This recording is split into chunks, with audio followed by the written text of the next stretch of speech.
আপনারা পরোক্ষ কর না বাড়িয়ে প্রত্যক্ষ কর বাড়ানোর দিকে মনোযোগ দিন, কারণ পরোক্ষ কর সকল শ্রেণীর মানুষকে প্রায় সমানভাবে প্রভাবিত করে এবং নিম্নবিত্ত মানুষের উপরে বোঝাটা বাড়ায়। প্রত্যক্ষ কর না বাড়িয়েও সরকারি খরচ কমিয়ে এবং চলতি বাজেটের অর্থনৈতিক ব্যবস্থাপনা পুনর্বিন্যাস করেও চলমান আর্থিক সমস্যার সমাধান করা যায়। বর্তমান পরিস্থিতিতে সরকারের সর্বপ্রথম নজর দেওয়া উচিত খরচ কমানোর দিকে। আমরা মনে করি সরকার তার উন্নয়ন বাজেট পুনর্বিবেচনা করে অপ্রয়োজনীয় ও আর্থিকভাবে অযৌক্তিক প্রকল্পগুলো বাদ দিলে প্রায় 20% খরচ কমানো সম্ভব এবং এতে প্রায় 60,000 কোটি টাকা সাশ্রয় করতে সহায়ক হবে। পরিচালন ব্যয়ের ক্ষেত্রে সরকার যদি স্থানীয় সরকারের বাজেট এবং ভর্তুকি খাতে খরচ কমায় এবং সার্বিকভাবে পরিচালন ব্যয়ের 10% কমাতে পারে, তাহলে ন্যূনতম 50,000 কোটি টাকা সাশ্রয় সম্ভব। তাছাড়া সরকার কর্তৃক স্বায়ত্তশাসিত প্রতিষ্ঠানগুলোকে দেয়া ঋণের বাজেট কমিয়ে সাময়িকভাবে ব্যয় সাশ্রয় করতে পারে। উল্লেখ্য, 2024 থেকে 25 অর্থ বছরে স্বায়ত্তশাসিত প্রতিষ্ঠানগুলোর জন্য 50,875 কোটি টাকা ঋণ বাজেট করা হয়েছিল। অতএব সরকার খরচ কমানোর মাধ্যমে বাজেটের ন্যূনতম 1 লাখ কোটি টাকা সাশ্রয় করতে পারে এবং ঘাটতি কমাতে পারে। এই পদক্ষেপগুলো দেশের অর্থনৈতিক স্থিতিশীলতা ও দীর্ঘমেয়াদী উন্নয়নের জন্য অত্যন্ত জরুরি।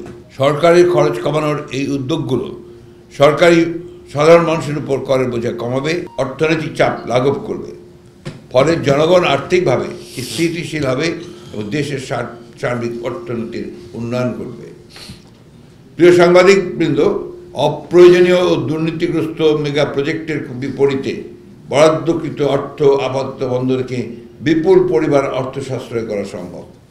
প্রতিটা সরকার কুইক রেন্টাল বিদ্যুৎ উৎপাদনের ক্যাপাসিটি চার্জ বাবদ বর্তমান বাজেটে বরাদ্দ রেখেছিল 40,000 কোটি টাকা, যার পরিমাণ 2023-24 অর্থ বছরে ছিল 32,000 কোটি টাকা। মেয়াদ শেষ হয়ে গেলেও নিজেদের স্বার্থে বছরের পর বছর বাড়ানো হয়েছে এগুলোর মেয়াদ। এসব বিদ্যুৎ কেন্দ্রে বছরের পর বছর ক্যাপাসিটি চার্জের নামে চলেছে হরিলুট।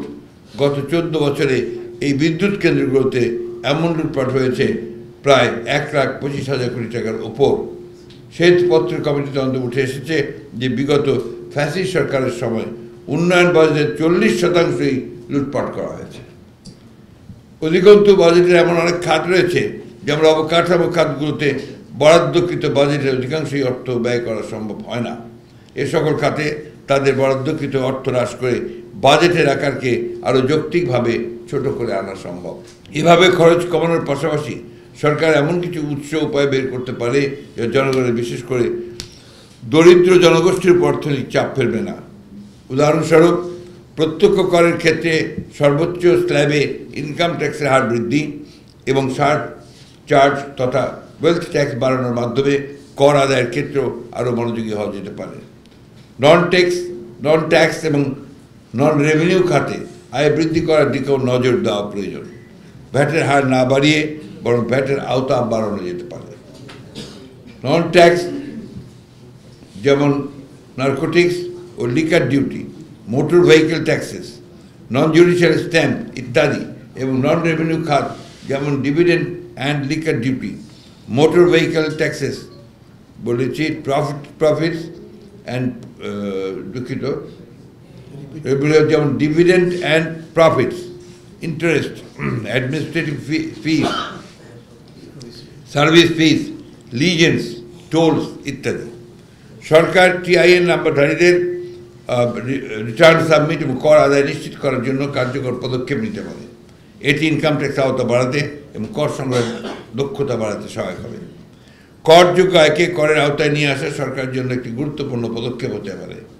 এর মাধ্যমে কর ফাঁকি রোধ করা এবং রাজস্ব বাড়ানো সম্ভব হবে। এছাড়াও এটি কর ব্যবস্থা আরও স্বচ্ছ ও সুবিন্যস্ত করতে সহায়ক হবে, যা দেশের অর্থনৈতিক স্থিতিশীলতা বজায় রাখতে এবং সরকারি আয় বৃদ্ধি করতে সহায়তা করবে। দুর্নীতিবাজ ব্যক্তিদের সম্পদ যা জব্দ করা হয়েছে বা অ্যাকাউন্ট ফ্রিজ করা হয়েছে, আইনানুগ পন্থায় সেই অর্থ ব্যবহার করা সরকারের জন্য একটি কার্যকর পদক্ষেপ হতে পারে।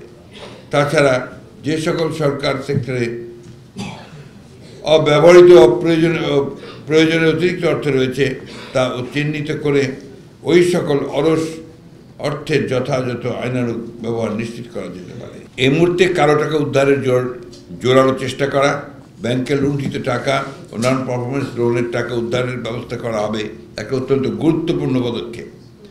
বর্তমান সরকারের শ্বেতপত্র অনুযায়ী দুর্নীতি লুটপাটের প্রায় $234 বিলিয়ন বা 28 লক্ষ কোটি টাকা উদ্ধার করার সর্বোচ্চ প্রচেষ্টা অত্যন্ত জরুরি। ফ্যাসিস্ট হাসিনার বিদায়ের পর বর্তমান অন্তর্বর্তীকালীন সরকার প্রধানের আন্তর্জাতিক ভাবমূর্তির কারণে সকলে আশা করছে যে আন্তর্জাতিক সম্প্রদায় বাংলাদেশের অর্থনৈতিক সাহায্যে এগিয়ে আসবে। এই প্রেক্ষাপটে IMF থেকে ঋণ পেতে তাদের প্রদত্ত কঠিন শর্তগুলো শিথিল করার জন্য বলা যেতে পারে। কারণ বলা হচ্ছে যে IMF-এর শর্ত পূরণে নাকি কর চাপানো হয়েছে। তাছাড়া দাতা দেশ ও দাতা সংস্থাগুলো কর্তৃক ঘোষিত অনুদান ঋণের অর্থ ছাড় করার ক্ষেত্রেও সরকারকে আরও প্রোঅ্যাক্টিভ হতে হবে। পতিত আওয়ামী লীগ সরকারের সময়ে অনেক ক্ষমতাশালী ব্যক্তি ও প্রতিষ্ঠানকে অন্যায়ভাবে কর অব্যাহতি দেওয়া হয়েছিল, কর্পোরেট ট্যাক্স রিবেট। তারা অনেকেই অন্যায়ের পথ বেছে নিয়ে অনৈতিকভাবে কর ফাঁকি দিয়েছেন। অন্তর্বর্তীকালীন সরকার এই অন্যায় ও আর্থিক অনিয়মের পথ বন্ধ করে প্রত্যক্ষ কর বাড়াতে পারে। এর ফলে একদিকে যেমন সরকারের রাজস্ব আয়ের পরিসর বৃদ্ধি পেত, ঠিক তেমনি শুল্ক কারারোপের মতো জনবিধ্বংসী সিদ্ধান্ত এড়ানো যেত। বিগত সরকার বৃহৎ ঋণ খেলাপিদের নানা অনৈতিক সুযোগ সুবিধা দিয়ে খেলাপি ঋণের বোঝা সৃষ্টি করেছে। মাত্র 2% নগদায়ন করে বৃহৎ আকার ঋণ পরিশোধের শিডিউল করে তাদেরকে ঋণ খেলাপির তালিকা মুক্ত করে ফেলে রেখেছে। সরকারের উচিত এসব ঋণ খেলাপি অলিগার্কদেরকে অপরিশোধিত ঋণ পরিশোধে এবং বিদেশে পাচারকৃত অর্থ ফেরত আনতে বাধ্য করা। বর্তমানে ভ্যাট ও রাজস্ব প্রশাসনে পতিত সরকারের দোসররা এখনও বহাল তবিয়তে অবস্থান করছে। ফলে পূর্বের মতো এই খাতের চলমান অব্যবস্থাপনা, অস্বচ্ছতা ও দুর্নীতির কারণে রাজস্ব প্রশাসন তার কাঙ্ক্ষিত রাজস্ব আহরণের লক্ষ্যমাত্রা অর্জনে ব্যর্থ হচ্ছে। অন্তর্বর্তীকালীন সরকার উচিত ছিল রাজস্ব প্রশাসনের স্বচ্ছতা ও ধারাবাহিক জবাবদিহিতা নিশ্চিত করা এবং নজিরবিহীন দুর্নীতি প্রতিরোধ করে সরকারের বার্ষিক সাহায্য রাজস্ব লক্ষ্যমাত্রা অর্জন করা। জনগণের কাছ থেকে সহজ পন্থায় পরোক্ষ কর আদায় করে রাজস্ব বৃদ্ধির NBR-এর অযৌক্তিক পরামর্শ জাতীয় স্বার্থ বিরোধী। এছাড়া কর ফাঁকি রোধ করে কর প্রশাসনের উন্নতি করেও রাজস্ব আয় বাড়ানো যায়। পরিসংখ্যান বলছে বিভিন্ন খাতে কর ফাঁকির কারণে বছরে সরকারের প্রায় 56,000 কোটি টাকা থেকে প্রায় 3 লাখ কোটি টাকা পর্যন্ত রাজস্ব আয় কম হয়। নানা কারণে তথ্য প্রযুক্তি ব্যবহার করে এই কর ফাঁকি রোধ করা যায়। মোট কথা, কর ব্যবস্থাপনার দুর্নীতি হয়রানি কমাতে NBR নিরীক্ষায় অটোমেশন নিশ্চিত করতে হবে। NBR-এর বর্তমান কাঠামো অক্ষুণ্ণ রেখে সরকারের অভ্যন্তরীণ রাজস্ব বৃদ্ধি সম্ভব নয়। গত 15 বছরে ফ্যাসিবাদী লুটেরা গোষ্ঠী ও তাদের দোসর অলিগার্করা জনগণের সম্পদ লুটের অংশ হিসেবে ধনিক শ্রেণীর ওপর আয় করের তুলনায় সাধারণ মানুষের উপর পরোক্ষ কর বেশি বসিয়ে রাজস্ব আহরণ করছে। ছাগল কাণ্ডের দুর্নীতিবাজ মতিউররা এ কাজে প্রত্যক্ষ বা পরোক্ষ দোসর হিসেবে সহযোগীর ভূমিকা রেখেছে। বলার অপেক্ষা রাখে না, এর পরিণতিতে সমাজের চরম অর্থনৈতিক বৈষম্য বৃদ্ধি পেয়েছে। অর্থনীতির অন্যতম মূল উৎস কৃষির ওপরও জোর দিতে হবে। প্রতিদিনকার কৃষিপণ্য উৎপাদনে তথা শাকসবজি উৎপাদনে বাড়ির আঙিনা থেকে শুরু করে সকল পতিত জমি ব্যবহার করতে হবে।